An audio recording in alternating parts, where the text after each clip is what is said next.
नमस्कार साथियों। आज सामान्य ज्ञान की अगली कड़ी में हम आप लोगों के समक्ष कुछ आंदोलन जो इतिहास बना गए अपना आज़ादी से पहले और आज़ादी के बाद, उनके बारे में जानकारी साझा करेंगे। जैसा कि 1857 का विद्रोह, 1857 का भारतीय विद्रोह, जिसे प्रथम भारतीय स्वतंत्रता संग्राम के नाम से भी जाना जाता है, ब्रिटिश शासन के विरुद्ध एक सशस्त्र विद्रोह था। यह विद्रोह 2 वर्षों तक भारत के विभिन्न क्षेत्रों में चला। इस विद्रोह का आरंभ छावनी क्षेत्र में छोटी झड़पों और आगजनी से हुआ था। आगे चलकर इसने एक बहुत बड़ा रूप ले लिया। 29 मार्च 1857 को बैरकपुर, जो कि इस समय पश्चिम बंगाल में है, सैनिकों ने चर्बी वाले कारतूस का इस्तेमाल करने से मना कर दिया था। एक सैनिक जिसको हम लोग बहुत अच्छी तरह जानते हैं, मंगल पांडे, ने अपने सार्जेंट पर हमला कर उसकी हत्या कर दी थी। 8 अप्रैल 1857 को मंगल पांडे को फांसी दे दी गई। 34वीं देसी पैदल सेना रेजिमेंट को भंग कर दिया। अगला आंदोलन नील विद्रोह। जैसा कि आपको जानते हैं क्यों हुआ नील विद्रोह। 19वीं शताब्दी के लगभग मध्य से लेकर भारत की स्वतंत्रता प्राप्ति तक अंग्रेजी हुकूमत ने के विरुद्ध अनेक किसान आंदोलन हुए थे, जैसे कि नील आंदोलन, पाबना आंदोलन, ढक्कन विद्रोह, किसान सभा आंदोलन, एका आंदोलन, भोपला विद्रोह, बारदौली सत्याग्रह, दिबांग आंदोलन, तेलंगाना आंदोलन आदि। इसमें सन 1859-60 में बंगाल में हुआ नील विद्रोह किसानों का अंग्रेजी शासन के विरुद्ध पहला संगठित व सर्वाधिक जुझारू विद्रोह था। दरअसल यूरोपीय बाजार में नील की बढ़ती हुई मांग की पूर्ति के लिए बंगाल के किसानों से नील उत्पादक जबरन या अलाभकारी खेती करवा रहे थे। वे किसानों की निरक्षरता का लाभ उठाकर उनसे थोड़े से पैसों में करार कर चावल की खेती लायक जमीन पर नील की खेती करवाते थे। यदि किसान करार के पैसे वापस कर शोषण से मुक्ति पाने का प्रयास करते तो नील उत्पादक उनको अपहरण, अवैध बेदखली, लाठियों से पीटकर उनकी महिलाओं एवं उत्पादक बच्चों को पीटकर, पशुओं को जब्त करके उन्हें क्रूर हथकंडे अपनाकर नील खेती करने के लिए मजबूर करते थे। जैसा कि आप देख रहे हैं कि नील विद्रोह का समर्थक एक समाचार पत्र उस समय का था, हिंदू पैट्रियट। नेतृत्व थे दिगंबर विश्वास, विष्णु विश्वास। विद्रोह की जांच करने के लिए एक आयोग बना था जिसको नील आयोग कहा जाता है। उस आयोग के अध्यक्ष हुए थे सिटनोकर, और नील विद्रोह पर एक पुस्तक लिखी गई थी जिसका नाम था नील दर्पण। उस पुस्तक के लेखक थे दीनबंधु मित्र। इसी कड़ी में अगला आंदोलन बम भंग आंदोलन, जो कि 1905 में हुआ था। बंगाल का विभाजन भी इसको कहा जाता है। बंगाल विभाजन के निर्णय की घोषणा 19 जुलाई सन 1905 को भारत के तत्कालीन वाइसराय कर्जन के द्वारा किया गया। एक मुस्लिम बहुल्य प्रांत का सृजन करने के उद्देश्य से कि भारत के बंगाल को 2 भागों में बांट दिया है। बंगाल विभाजन 16 अक्टूबर 1905 से प्रभावी हुआ। इतिहास में इसे बम भंग के नाम से भी जाना जाता है। या अंग्रेजों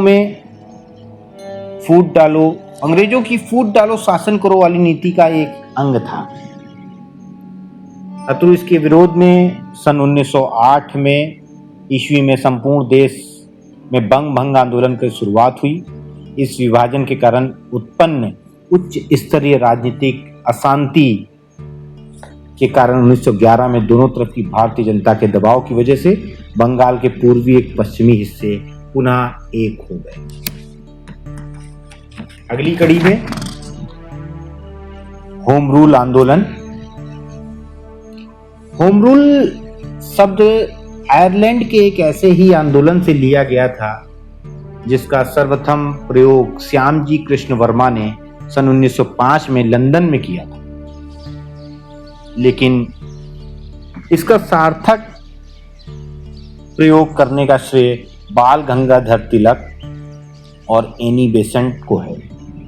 भारत में 2 होम रूल लीगों की स्थापना की गई, जिसमें से एक की स्थापना बाल गंगाधर तिलक ने अप्रैल 1916 में पूना में की थी और दूसरी की स्थापना एनी बेसेंट ने सितंबर 1916 में मद्रास में की थी।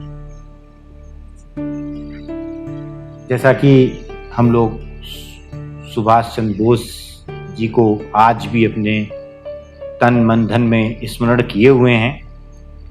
उन्होंने एक आंदोलन किया था आजाद हिंद फौज, जिसका नाम था। इसमें आजाद हिंद फौज के इतिहास को लेकर तरह तरह के अलग अलग इतिहासकारों ने, विशेषज्ञों ने अपनी अलग अलग तरीके से पृष्ठभूमि को आप लोगों के सामने प्रस्तुत किया है। आजाद हिंद फौज का गठन पहली बार राजा महेंद्र प्रताप सिंह द्वारा दिनांक 29 अक्टूबर, देखिएगा डेट का ध्यान दीजिएगा, 29 अक्टूबर सन 1915 को अफगानिस्तान में हुआ था। मूल रूप से उस वक्त यह आजाद हिंद सरकार की सेना थी, जिसका लक्ष्य अंग्रेजों से लड़कर भारत को स्वतंत्रता दिलाना था। द्वितीय विश्व युद्ध के दौरान सन 1942 में जापान की एक सहायता से टोक्यो में रास बिहारी बोस ने भारत को अंग्रेजों के कब्जे से स्वतंत्र कराने के लिए आजाद हिंद फौज या इंडियन नेशनल आर्मी, देखिए उस समय आजाद हिंद फौज को इंडियन नेशनल आर्मी के नाम से भी जाना जाता था, इस तरह की सशस्त्र सेना का गठन किया, जिसमें करीब 40,000 भारतीय स्त्री पुरुष की प्रशिक्षित सेना का गठन शुरू किया। इस सेना के गठन में कैप्टन मोहन सिंह, रास बिहारी बोस एवं निरंजन सिंह गिल ने महत्वपूर्ण भूमिका निभाई। जैसा कि आप तस्वीरों में देख रहे हैं कि आजाद भारत का जो सपना देखा था, ये लोग, इसमें से ऐसे बहुत से लोग होंगे जिनका किसी को नाम पता नहीं ज्ञात है, परंतु आज भी वो अज्ञात ऐसे लोग जिन्होंने आज भारत देश को आज़ाद कराने के लिए अपना सर्वोच्च न्यौछावर कर दिया, और आज भी हजारों अनगिनत लोग जिनका इतिहास के किसी भी पृष्ठभूमि पर कहीं पर भी नाम अंकित नहीं। इंडियन नेशनल आर्मी के वो जुझारू सैनिक अपना सर्वोच्च न्यौछावर कर हमें ये आज़ाद देश सौंप कर इस दुनिया से अलविदा कह के चले गए। उन्होंने जो सपना देखा था आज वो साकार हो चुका है। अगली कड़ी में खिलाफत और असहयोग आंदोलन। खिलाफत आंदोलन मार्च 1919 से जनवरी 1921 या यूं कह लीजिए मार्च 1919 में बंबई में एक खिलाफत समिति का गठन किया गया। मोहम्मद अली और शौकत अली बंधुओं के साथ साथ अनेक मुस्लिम नेताओं ने इस मुद्दे पर संयुक्त जन कार्रवाई की संभावना तलाशने के लिए महात्मा गांधी के साथ चर्चा शुरू करी। सितंबर 1920 में कांग्रेस के कोलकाता अधिवेशन में महात्मा गांधी ने भी दूसरे नेताओं को इस बात पर मना लिया कि खिलाफत आंदोलन के समर्थन और स्वराज के लिए एक असहयोग आंदोलन शुरू किया जाना चाहिए। यह आंदोलन जनवरी 1921 को समाप्त हुआ। इस आंदोलन का नेतृत्व, जैसा कि मैंने बताया, कि अली बंधु मोहम्मद अली और शौकत अली ने किया था, जिसमें महात्मा गांधी जी भी थे, अब्दुल कलाम आज़ाद थे। जैसा कि आप हमारे चित्र में देख रहे हैं, इन्होंने ब्रिटेन की तुर्की विरोधी नीतियों के खिलाफ इस विद्रोह को किया था। विद्रोह का मेन कारण ये था कि ब्रिटेन द्वारा तुर्की के खिलाफ एक पद को समाप्त कर देना था। परिणाम देखिए इसका क्या हुआ कि पूरी तरह सफलता नहीं मिली, परंतु वर्ष 1924 में कमाल पाशा की सरकार द्वारा खलीफा का पद पूरी तरह से समाप्त किया गया। ये देखिए बड़ी कामयाबी मिली, हिंदू मुस्लिम एकता को बल मिला इससे, या यूं कह लीजिए कि खिलाफत आंदोलन उस समय हिंदू मुस्लिम एकता को दर्शाने का बहुत बड़ा मूवमेंट स्टार्ट हुआ।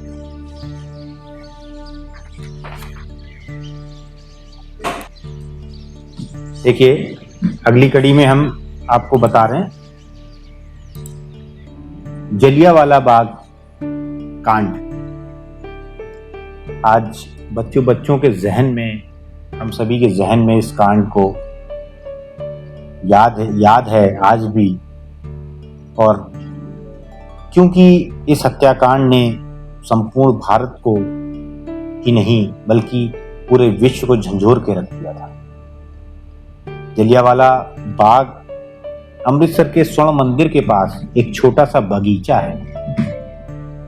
यहाँ 13 अप्रैल सन 1919 को brigadier general Reginald Edward Dyer के नेतृत्व में अंग्रेजी फौज ने गोलियां चला के निहत्थे शांत बूढ़ों, महिलाओं और बच्चों सहित सैकड़ों लोगों को मार डाला था और हजारों लोगों को घायल कर दिया।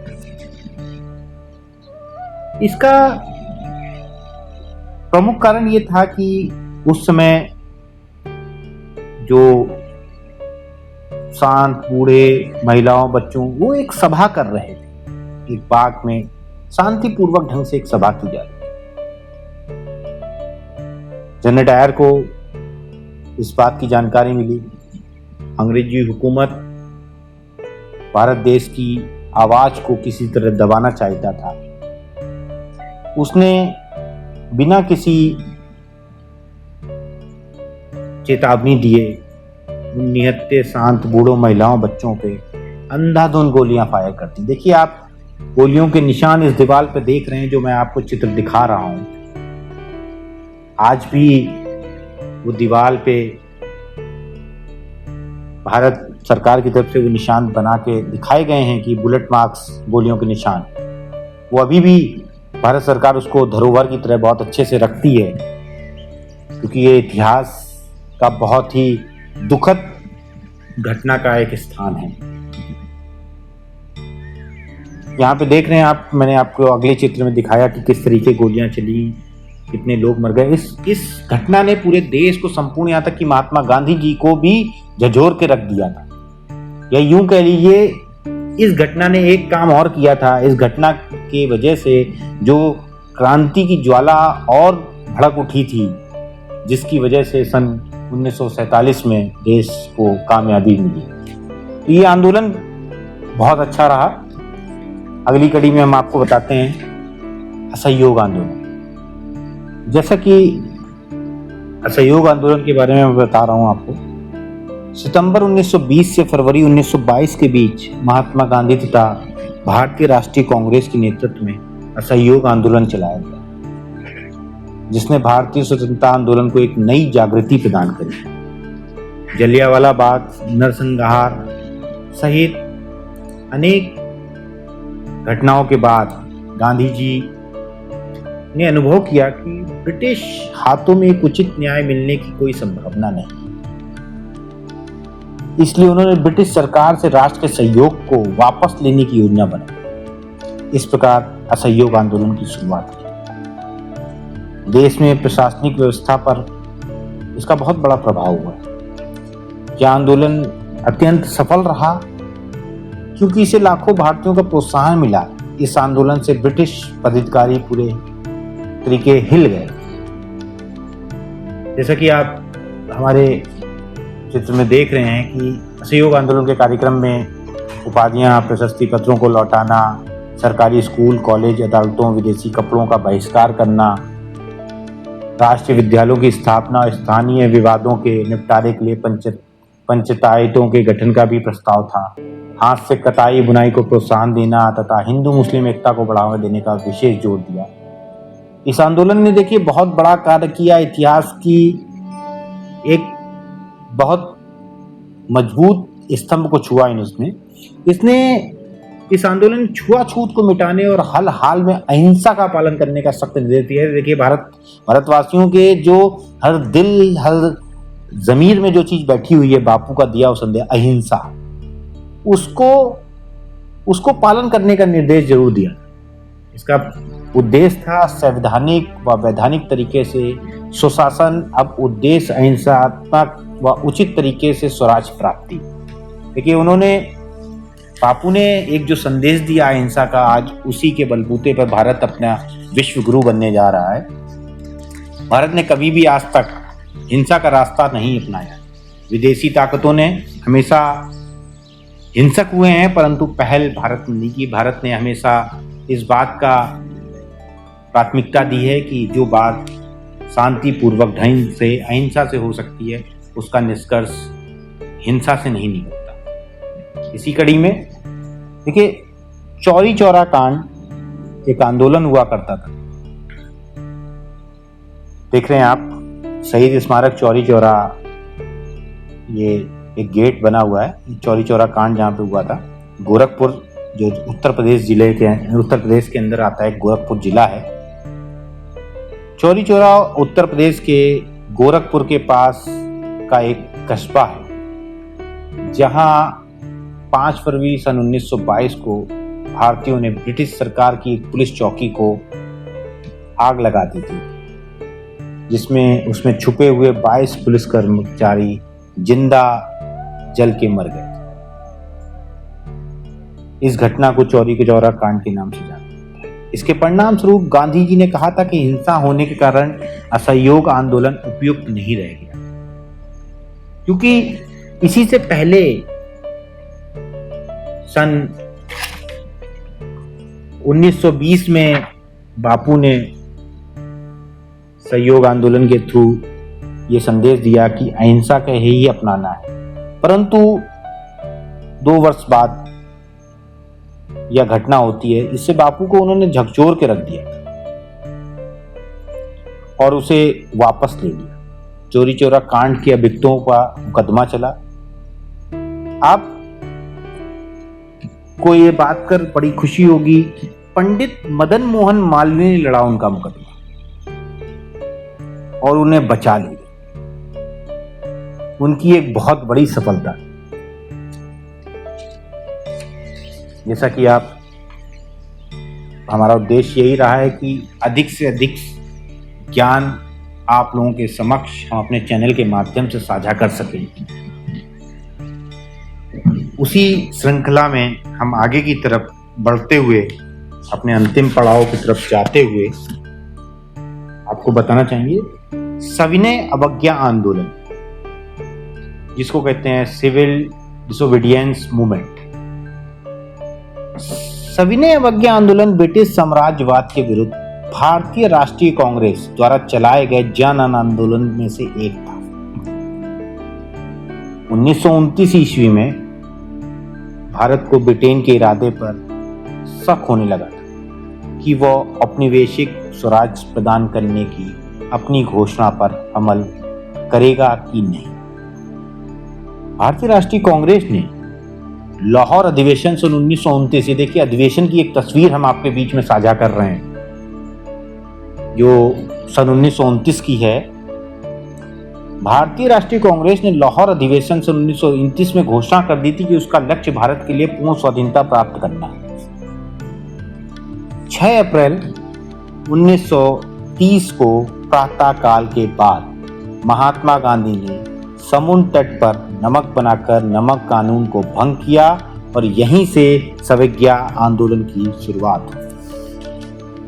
देखिए बहुत अहम जानकारी हम आपके बीच में साझा कर रहे हैं कि 6 अप्रैल 1930 को प्रातः काल के बाद महात्मा गांधी ने समुद्र तट पर नमक बनाकर नमक कानून को भंग किया था। बहुत से लोगों को ये डेट का अंदाजा नहीं है, खासतौर से युवाओं के लिए जानकारी बहुत बड़ी चीज़ है कि कभी भी सामान्य ज्ञान प्रतियोगिता में पूछा जा सकता है कि नमक कानून किस दिनांक को बनाया गया था। अगली कड़ी में पूर्ण स्वराज की मांग। सन 1929 के कांग्रेस अधिवेशन जो लाहौर में, जैसा कि मैंने पूर्व के आंदोलन के बारे में जब बताया था तो आपको बताया कि सन 1929 के कांग्रेस अधिवेशन में की गई पूर्ण स्वराज की मांग 31 दिसंबर 1929 को कांग्रेस के लाहौर अधिवेशन में जवाहरलाल नेहरू की अध्यक्षता में प्रस्ताव पारित कर भारत के पूर्ण स्वराज की मांग की थी। नेहरू ने कहा था, हमारा लक्ष्य सिर्फ स्वाधीनता प्राप्त करना नहीं। पंडित जवाहरलाल नेहरू, महात्मा गांधी, आजाद साहब, बहुत लोगों ने यह सपना देखा था, जिसमें गर्मदल के लोग भी थे, जैसे कि भगत सिंह क्रांतिकारी समुदाय में से लोग थे। आगे की कड़ी में आपको बता दूं, नमक सत्याग्रह, दांडी मार्च अर्थात सॉल्ट मार्च, इसको इंग्लिश में कहा जाता है सॉल्ट मार्च। जैसा कि चित्रों में आप देख रहे हैं, ये बहुत पुरानी तस्वीरें हैं, बड़े अथक प्रयासों के बाद आप लोगों के समक्ष हम साझा कर रहे हैं। हमारी टेक्निकल टीम बड़ी मेहनत करके ये तस्वीरों को निकाल के लाती है ताकि आप लोगों के समक्ष वास्तविकता, हमारे चैनल का उद्देश्य, हमारे चैनल का माध्यम है कि हम अपनी पॉपुलैरिटी नहीं बनाना चाहते हैं, हम सच्चाई से आपको रूबरू कराना चाहते हैं। देखिए, दांडी मार्च, जिसे नमक मार्च अर्थात दांडी सत्याग्रह के रूप में भी जाना जाता है, जो सन 1930 में महात्मा गांधी के द्वारा अंग्रेज सरकार के नमक के ऊपर लगने वाले कानून के विरुद्ध किया गया सविनय कानून भंग कार्यक्रम था। आपको बता दें कि पहले क्या था, नमक जो आप नमक डेली यूज में यूज करते हैं, नमक बिना आप कुछ नहीं कर सकते। नमक, ब्रिटिश हुकूमत ने समझा कि नमक एक ऐसी चीज है जिसके बिना इंसान नहीं रह सकता। नमक, पानी, चीनी ये जरूरी है। नमक पर उसने एक कर लगा रखा था, उसका इन्होंने विरोध किया था। तो ये ऐतिहासिक सत्याग्रह कार्यक्रम गांधी जी समेत 78 लोग, देख रहे हैं आप चित्रों में, 78 लोगों के द्वारा अहमदाबाद साबरमती आश्रम से समुद्र तटीय गांव दांडी तक पैदल यात्रा करके 6 अप्रैल सन 1930 को नमक हाथ में लेकर नमक विरोधी कानून भंग किया। भारत में अंग्रेजों के शासनकाल के समय नमक उत्पादन और विक्रय के ऊपर बड़ी मात्रा में कर लगा दिया था और नमक जीवन के लिए जरूरी चीज होने के कारण भारतवासियों को इस कानून के मुक्त करने और अपना अधिकार दिलाने हेतु सविनय अवज्ञा का कार्यक्रम आयोजित किया गया। कानून भंग करने के बाद सत्याग्रहियों ने अंग्रेजों की लाठियां खाई थी, परंतु पीछे नहीं मुड़े थे। 1930 को अंग्रेजी, आपको बता दें 1930 को गांधी जी ने इस आंदोलन को चालू किया। जैसा कि ये तस्वीर आप देख रहे हैं, नई दिल्ली में आप गए हैं, ये पत्थर की शिला पे तराशा गया है। ये वास्तविक इसी तरह बापू महात्मा गांधी जी ने यह आंदोलन की शुरुआत की थी जब वो साबरमती आश्रम से लेकर समुद्र तट के गांव दांडी तक पैदल चले थे। इस आंदोलन में लोगों ने गांधी के साथ पैदल यात्रा की और जो नमक पर कर लगाया गया था उसका विरोध किया। इस आंदोलन में कई नेताओं को गिरफ्तार कर लिया गया। यह आंदोलन पूरे एक साल तक चला और 1931 को गांधी इरविन के बीच हुए समझौते से खत्म हुआ था। इस आंदोलन ने सविनय अवज्ञा आंदोलन की शुरुआत की थी। जैसा कि आपको बताएं, इस आंदोलन ने संपूर्ण देश में अंग्रेजों के खिलाफ व्यापक जनसंघर्ष को जन्म दिया।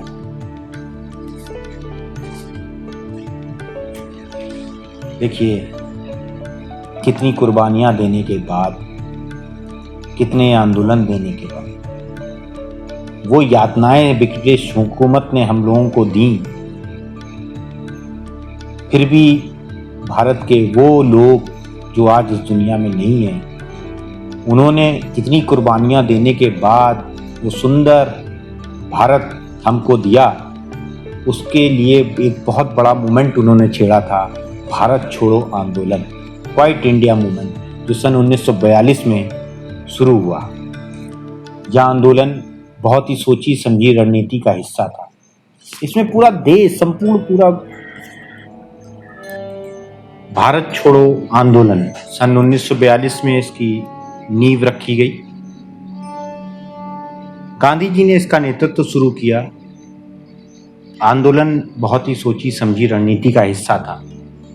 इसमें पूरा देश शामिल हुआ।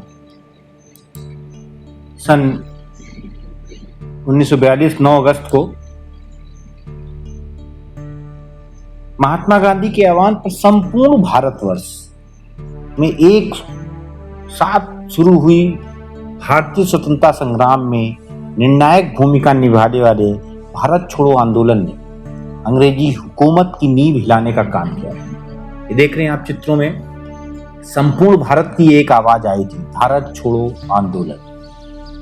और इसका परिणाम यह हुआ था कि अंग्रेजी हुकूमत को घुटने टेक दिए थे और उसने 9 अगस्त 1942 को जब भारत छोड़ो आंदोलन की शुरुआत हुई, उसके समूचे देश में एक शुरुआत से पूरा समूचा भारत अंग्रेजी हुकूमत की नींव हिलाने का काम करता रहा। आप देखिए, पांचवें दिन संपूर्ण भारत ने अंग्रेजी हुकूमत को घुटने के बल खड़ा कर दिया और 14 अगस्त 1947, मतलब मैं क्षमा चाहूंगा, 5वें दिन नहीं, ये 1942 से 1947 के बीच में इतना जोर से आंदोलन चला।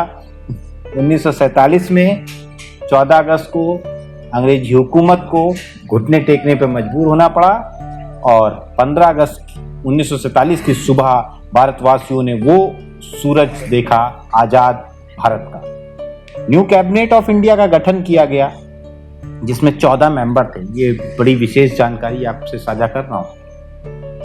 जब जो प्रथम न्यू कैबिनेट बनाई गई उसमें 14 मेंबर थे और पंडित नेहरू को प्रधानमंत्री नामित किया गया। हमारे आंदोलन यहीं पे खत्म नहीं हुए। आप लोगों को लगा कि भारत देश आजाद हो गया और आंदोलन खत्म हो गया, ऐसा नहीं है। सच्चाई और के लिए भारत देश के लोग हमेशा संघर्ष करते रहे। इसी कड़ी में चिपको आंदोलन, जो 1970 में, चिपको आंदोलन एक पर्यावरण रक्षा का आंदोलन है। यह भारत के उत्तराखंड राज्य, तब उत्तर प्रदेश का भाग था, में किसानों वृक्षों की कटाई का विरोध करने का काम किया था। विराज के वन विभाग के ठेके द्वारा वनों की कटाई का विरोध कर रहे थे और उन पर अपना परंपरागत अधिकार जता रहे थे। यह आंदोलन तत्कालीन उत्तर प्रदेश के चमोली जिले में सन 1970 में प्रारंभ हुआ। एक दशक के अंदर यह पूरे उत्तराखंड क्षेत्र में फैल गया। चिपको आंदोलन की एक मुख्य बात थी कि इसमें स्त्रियों ने भारी संख्या में भाग लिया था। इस आंदोलन की शुरुआत 1970 में भारत के प्रसिद्ध पर्यावरणविद सुंदरलाल बहुगुणा, कॉमरेड गोविंद सिंह रावत, चंडी प्रसाद भट्ट और श्रीमती गौरा देवी ने नेतृत्व में हुआ। हमारा यहीं पे आंदोलन की जानकारी देने का आज का एपिसोड समाप्त होता है। अतः हमारा उद्देश्य, हमारे चैनल का उद्देश्य यही रहा है कि अधिक से अधिक जानकारी आपके समक्ष हम साझा कर सकें। किसी जानकारी में कोई त्रुटि हुई हो उसके लिए क्षमा प्रार्थी है। अगर जो आपको पसंद आया हो तो अपना कमेंट अवश्य दें, अपने सुझाव, अपनी राय। आप लोगों के सुझाव और राय हम इसलिए मांगते हैं कि उसकी वजह से हम अपने चैनल को में जो गलतियां हैं, जो कमियां हैं, वो हम सुधार करें। इसलिए आप लोगों से प्रार्थना है कि हमें अपने सुझाव अवश्य दें। धन्यवाद।